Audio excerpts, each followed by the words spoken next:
Braveheart Workshops, inspiring connection. Restore, renew, and reconnect in community. Live well, laugh often, love much. Join our online connection circles. Be in live events. Be a guest on our podcast shows. Higher area. Welcome to the show, Beth. Thanks, Jill. It's nice to be here. Well, we are so grateful you came on, and I'd love the audience to know just a little bit about you. So I'm going to read Beth's bio. Beth is a best-selling author, a licensed professional counselor, and an authentic and soul lifetime of entrepreneurship. Beth came to her own realization that the checklist lifestyle is a true representation of her authentic self. At the age of 48, she did her own work to identify her purpose and break through the fears and excuses that were getting in her way. That's when Beth went back to school, got her master's degree in counseling. After years of serving hundreds of clients in her private counseling practice, Beth knew that she had to find a way to help guide more people on a larger scale.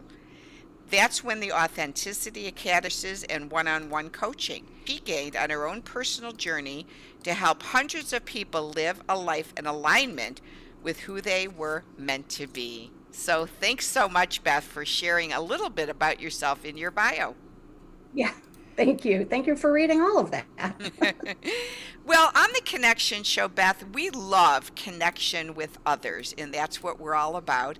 And with that, I love the fact that story means so much in life to connect others. And so on the Connection Show, what we do here is we connect the dots. So if you're willing to connect the dots, Beth, I'd love for you to take us on a little bit of a journey into your life in your childhood and let us know a little bit about what it was growing up for you and what led you into the field you're in today. Okay. Well, I had a pretty fabulous childhood, I have to say. I was very lucky to grow up with some privilege. We were a upper middle class family, a very pretty functional family, which is fantastic to grow up in, almost a little Lever to Beaver-ish. But like everybody, some bad times come in with good times. As a child, when I was 9 years old, my entire family was in a fatal car collision in Paducah, Kentucky, head-on, that was the word, head-on car collision. And that was life-shattering. We all survived. The driver of the other car didn't. But my younger sister and I found ourselves at the pastor's home for dinner that night because both our parents and my youngest brother were hospitalized. So that was like the first major trauma in my life. But my life was very typical, I would say. I definitely bring some weight loss baggage from my childhood forward, which is why I have such a passion for body positive psychology and helping people undo decades of harmful messages and mistruths. And then, as an adult, I did what everybody was supposed to do, what society said middle class people do, which is you graduate from high school, you go straight to college, you get a degree, you meet a partner, you get married and have children and have a good job, and your kids have a good education. And it was basically like I have no regrets about my life. I love everything I did, something good came out of. But eventually I realized that it was really somebody else's script. It was what I should be doing, and perhaps not what I would have chosen to do had I not been given any preordained messages of what I should be doing. So on that journey, if you take us back a little bit to that critical car accident, and you said that your mom and dad had to be in the hospital, and you and your sister had to go to the pastor's home and be cared for.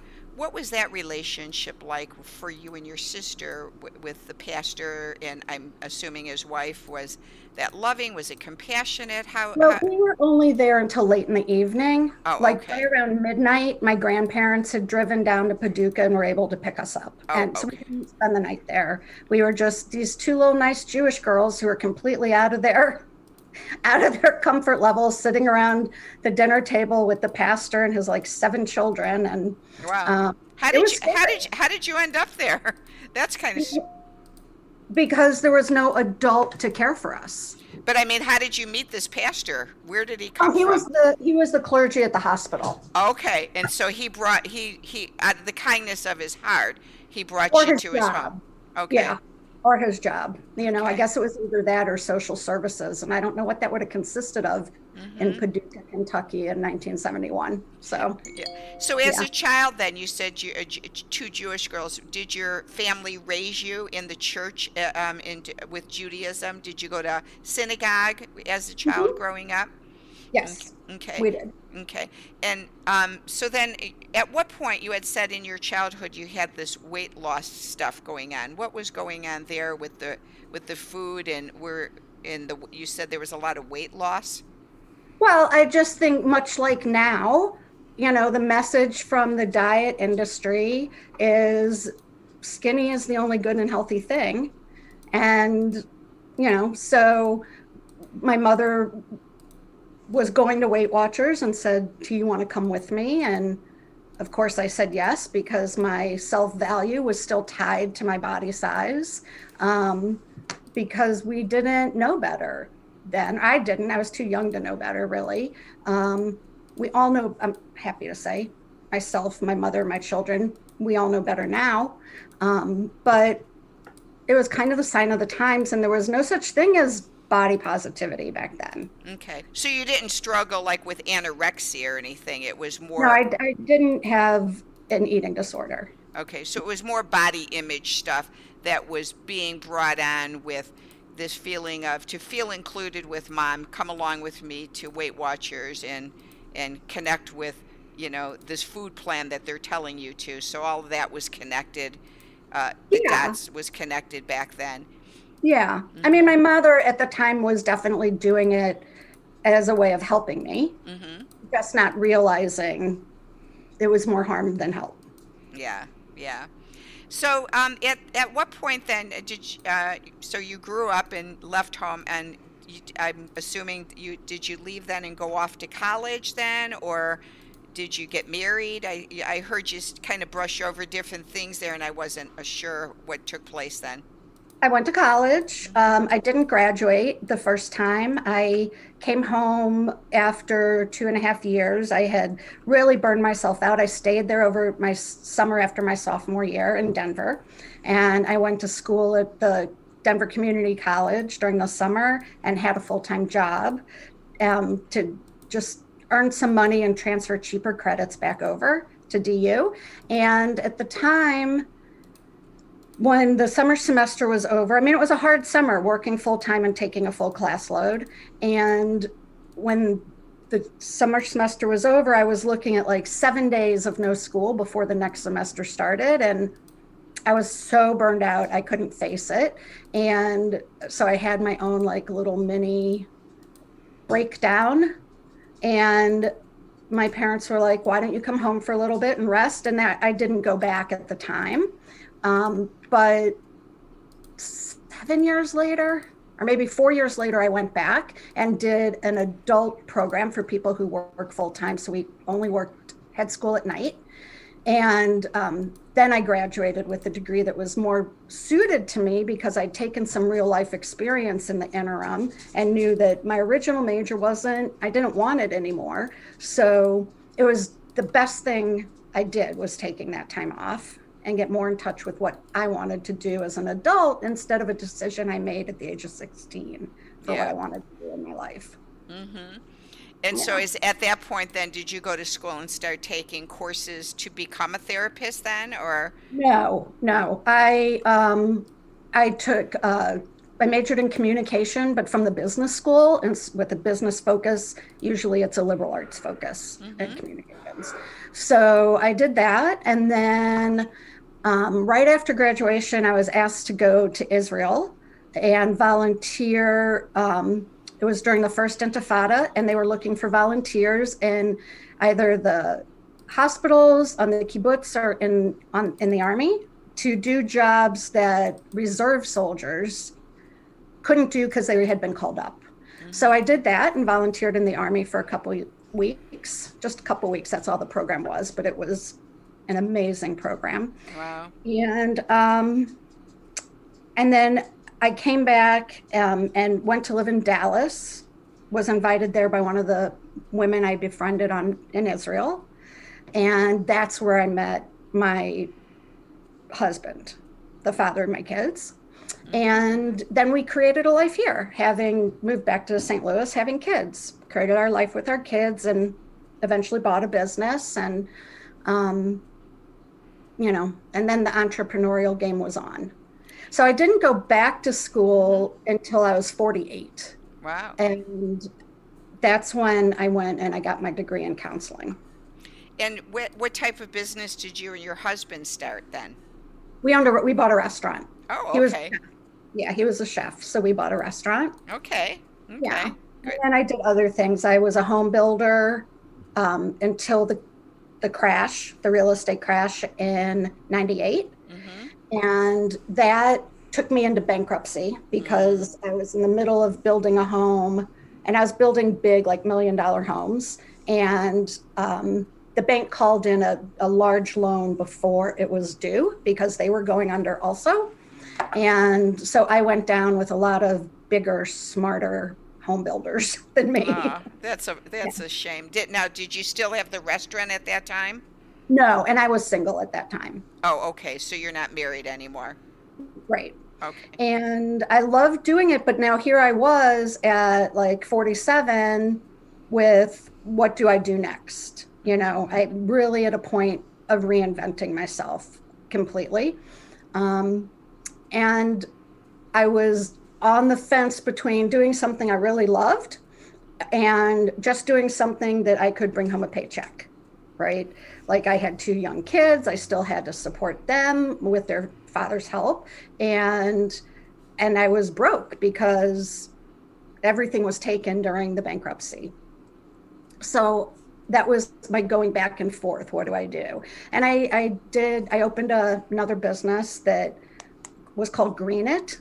And we were doing, for businesses and homeowners, helping them to green their business or their home, lower their utility bills. And it was interesting because I was very successful in this business, depending on how you identify success. Financially, in St. Louis, we have the second lowest electric rates in the whole country. So there's not a lot of incentive to lower your electricity bill. If your electricity bill is $150 a month, lowering it by 10% isn't a big hook. So I was the go-to person for one of the local CBS station for any green stories they were having. I was asked to be on panels. I wrote How to Green Your Home book. So I was very successful in that way, but financially, I wasn't making a lot of money. But it was the good lesson of that was really reevaluating how you define success. And then I decided I just was exhausted by the whole financial thing. And I started applying for jobs where I could just go do my work and leave. And it was down between me and one other person for a few different jobs, and I didn't get them. And I really didn't want them. They were all like, I could do this for 20 years. I could do this, make enough money to like one day be able to stop working, but they just didn't inspire me at all. So it's not a big surprise that energetically I didn't get them. And I was so grateful for that after the fact, because that's what gave me the space to get to really start knowing myself and identifying what I want to do with my life that really is in alignment with who I authentically am.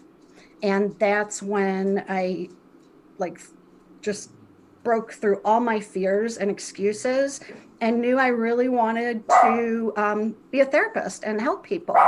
Cassidy, sorry. I had been a coach, a business development coach, just before this time, and I had seen that my clients really needed more expertise than I had with fears and anxieties. So that's when I decided to go get my degree in counseling. Mm-hmm.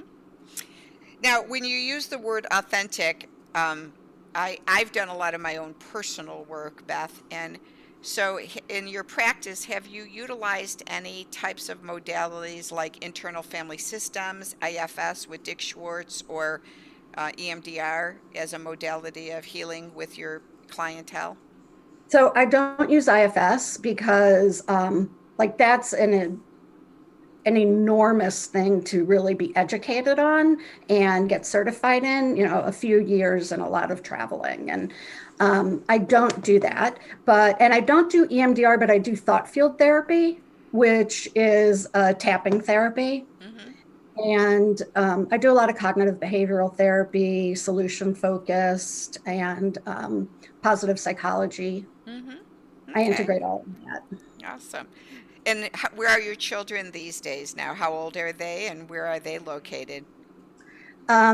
Well, I have one who's 30 who bought a house a block away from my house, so that's very fun. And I have a daughter who will be 27 in a few weeks, and she lives in New Orleans. In New But Orleans. I I have only seen her once since the pandemic started, but she's going to be here tomorrow. So Awesome. So you're very excited. I am very excited about that. And Yeah. no grandkids yet? No, No mm-mm. grandkids yet. No, Okay. but I have young nephews that are 4 and 10. So Okay. I I've had the young The kids young around ones. for a long Yeah, I time. Yeah. come to St. Louis. My son lives in Chesterfield, so I come there quite a bit. So, Hmm.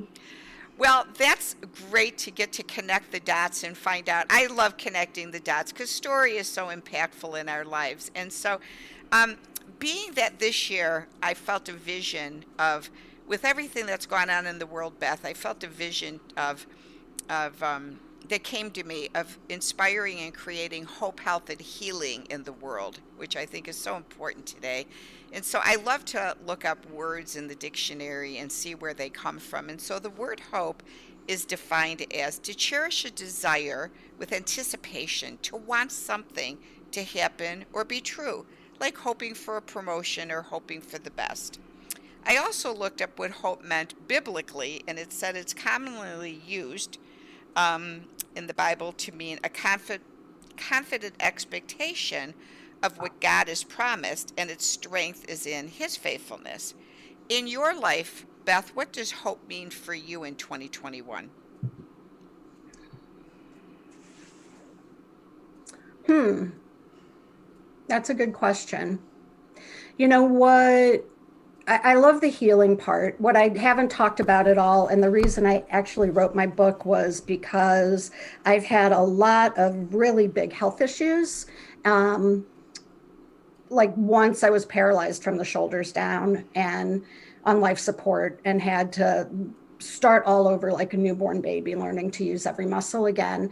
And I think that there's that hope for what the future can bring for us. And that's what kept me going during this horrible time when I was just positive I was going to die. Um, so for me, hope is about the light shining brighter, that the world becomes a better place, which is like the biggest tenet in Judaism. It's called Tikkun Olam, repairing the world. That's our mission for everything, is to help repair the world. So that's what hope means to me, I think. That's lovely. Thank you so much for sharing that. Mhm. And then this will probably go a little bit more into like what you just shared, but health. It says health is the state of complete physical, mental, and social well-being, not merely the absence of disease or infirmity. Um, but there is also a definition biblically on health that says there's 7 areas of abundant life that is referred to that we need to take care of, which is spiritual, physical, mental, emotional, financial, occupational, and social. Each area of these seven arenas are connected to the others. What does health look like to you for 2021 or mean to you? All those things, I think those seven are, they're spot on. For me, they're fully integrated in with hope, though. Mm-hmm. They don't, I mean, I can see how they stand apart, but for me, they don't stand apart. Because of, especially because of what you went through and Hmm. and how it led to. And then the last again has similarities, believe it or not. And that's why I wanted to read the definitions, because to me sometimes a lot of words sound exactly the same. So healing was defined in the dictionary as saying to make free from injury or disease, to make sound or whole, like healing a wound, to make well again, to restore to health, like healing the sick. In the Bible, they talk about it as heal me, Lord, and I will be healed. Save me, and I will be saved. For you are the one I praise. And the people all tried to touch him because power was coming from him and healing them all. I will restore you to health and heal your wounds, declares the Lord. What does healing look like for you in your life? Yeah, healing for me is less physical, and more psychological, more spiritual, emotional. I have a lot of autoimmune diseases, that I'll always have. They won't be healed. So it's about all the rest of me feeling healed, so that what is happening with my body is less. It's easier. Mm-hmm. It's not the focus. Yeah, yeah. May I ask what they finally diagnosed that paralysis was? Oh, Did that was they Guillain-Barre. That was Guillain-Barre syndrome. Guillain-Barre? Guillain-Barre. And what is that? What is It destroys the myelin sheath. It's an autoimmune disease that destroys the myelin sheath around your nerves. And as the sheath around the nerves is destroyed, whatever muscles those nerves were controlling become paralyzed. wow. Yeah. And then through, You're so blessed that they found out what it was, because most people would go for years and years, if ever, to find a diagnosis. well, it depends on how mild it is. There are people who just get like tingling in their hands, and that's the case. But when you become within 24 hours, you can't walk. Like my doctor was able to diagnose it over the phone just by hearing my symptoms. Wow. Yeah, Wow. That's had to be so petrifying and so scary. it was terrifying. It really was. I'm so sorry to hear. How long ago did that occur? That's been 21 years now, Wow. 22 years. Wow. Yeah. Those autoimmune diseases are difficult. I know. I've had autoimmune disease for years too, and they're difficult to diagnose, to put a Yeah, I have a finger on. friend who just tells me your body is not your friend. And I'm like, yeah, it's not, but I am not my body. Well, So, and that's funny that you say that, because with all of the stuff going on right now in the country of the vaccines, and people say, "Are you getting the vaccine? You're not getting the vaccine." I said, unless someone ties me down and tells me I can never ever go to another country or go anywhere, I can't get a vaccine. And they said, why? And I said, it's because I have autoimmune disease and my body is constantly allergic to itself. And I says, if I get the vaccine, I'm sure it will kill me. And I'm just like, for me, I mean, I know everyone has their own feelings on it, but I had 2018, I had a hysterectomy from endometrial cancer that led to an abdominal abscess, then that led to a pulmonary embolism, and I have factor V blood clotting disorder, and I had COVID and was hospitalized for 5 days. So I said, I am not putting something else in my body that doesn't have to be there. I said, I have the immunities to COVID. And I said, so unless someone mandates this, and I'll fight it tooth and nail with a card, because I'd be more afraid of getting the blood clots and stuff because of the I I just think our health is one that isn't put into a little box and say, this is a pill that everyone takes and your body's going to handle it, because every single cell in our body is different. And so one thing isn't good for everyone. So that's for me. But I just, if I didn't have autoimmune disease and the things I would, maybe I'd consider it. But for me, I'm scared to death to get it. But that's just. I'd love to share just my experience. I can't get flu shots. Like it says on the box, people who you may not give flu shots to, it says Guillain-Barre. So I cannot get a flu shot. And so I discussed the COVID vaccine with my doctor, who's the chair of rheumatology for all of BJC. As you know, it's an enormous medical complex. And I was told that the risk of how sick I would get if I got COVID far outweighed the risk of the vaccine. And she advised me to get it as soon as humanly possible. And did you? Oh, yeah. And you were fine? I was fine. Yeah, and I was told just the opposite, that because I've had COVID already and already did my whole, I did the remdesivir, the Dicardin, was hospitalized, blah, blah, blah. My physician said, you got the immunities, and I highly recommend you not getting the vaccine unless, like I said, unless someone tells us that we can never get on an airplane, which I think is really cruel, because there's certain people like myself that we just can't get it. And then it puts you in a box of feeling so much stress of, do I go through what you're saying and risk my life to be able to live my life? And so it's just, there's such an imbalance, but that's a whole nother story. I like to end on a fun note. So tell us one fun fact about yourself, Beth. I just bought a little mini vintage camper, and I'm going to Colorado to pick it up in a couple weeks. And then I am going to spend a significant amount of time working on the road, from the road. So I'm very excited about that. So you're going to be a nomad.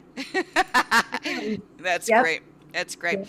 And then if someone told you you had to get rid of all of your apps on your cell phone, but you could only keep 2 apps, which would you keep?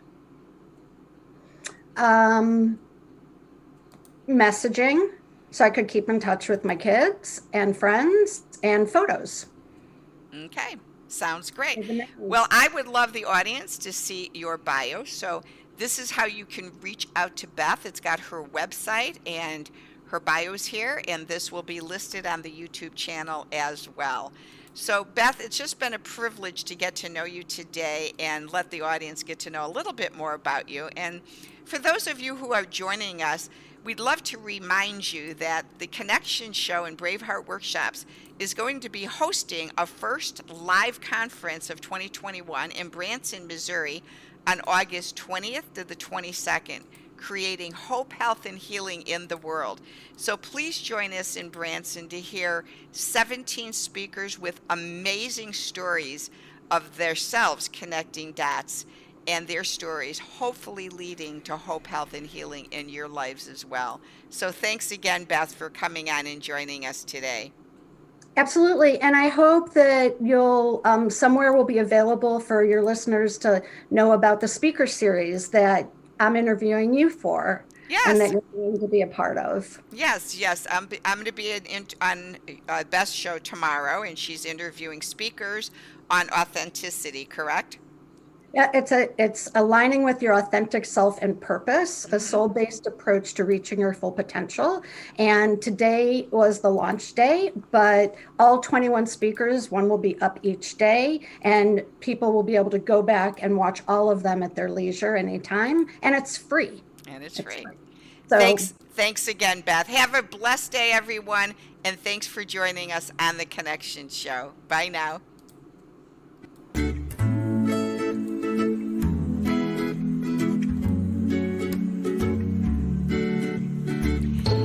Thanks for joining us on the Connection Show. Let's connect now. Let's restore, renew, and reconnect in community. Enhance connection in our online connection circles. A place to meet up, gather, and feel welcomed. To join us, go to braveheartworkshops.com. Click on the Books Podcast tab, and then the Connection Circles drop-down. On the pop-up, join our Connection Circles Facebook group. Our circles meet from 8 to 9:30 p.m. Eastern Standard Time.